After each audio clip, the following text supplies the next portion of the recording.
This is a short documentary depicting the history of film editing. Films consist merely of many pictures taken in rapid succession. The earliest picture was taken in the late 1826 by Nicéphore Niépce, which shows the view from a window at Le Grasse-Cercias. The first moving image was developed in 1878 by Edward Muybridge, who successfully filmed a galloping horse. These images were developed by lining up 12 cameras and taking an individual shot with each of them at regular intervals. Upon viewing consecutive images, the visual effect was that of fluid motion. The Lumiere brothers, Louis and Auguste, developed longer films using what they called cinematography, which combined the projector, printer, and camera. It was their father, Antony, who sparked the moving picture idea after seeing Edison's kinetoscope. The screening of their first film was held privately for friends and family in 1895. As you can see, the camera is static, and there is nothing in the way of editing. The Lumiere brothers also understood, however, the effect of different shot types, like using a mid-shot, like in this scene, which creates a more intimate atmosphere.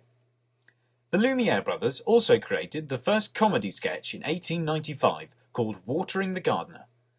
This film also used similar shots, performed using one long clip and a long shot to convey what is happening between the two characters.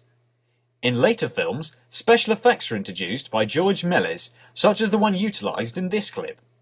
Although the special effects are basic, they were truly revolutionary in that era. Some of the first filmmakers incorporated multiple exposures, time-lapse photography, and dissolves.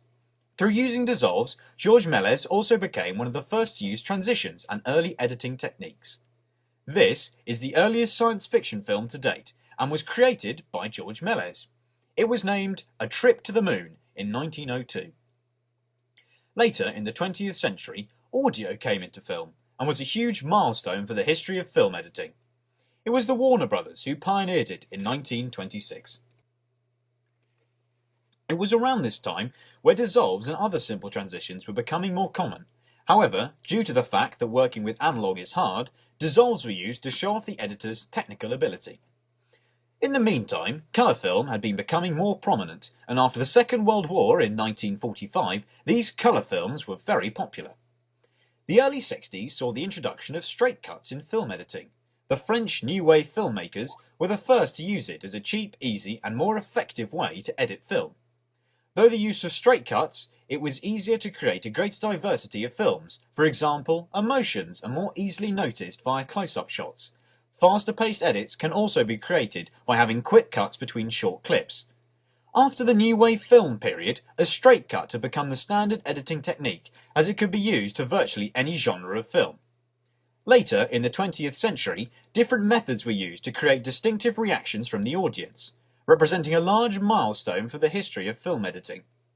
In Psycho, the use of different size images in the frame creates shock, as we can see from this clip of the shower scene.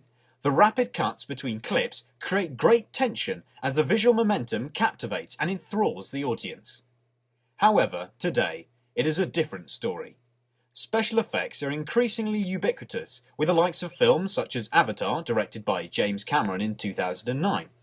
With greater budgets and advanced equipment, modern films are pushing the boundaries of our indulgent suspension of disbelief.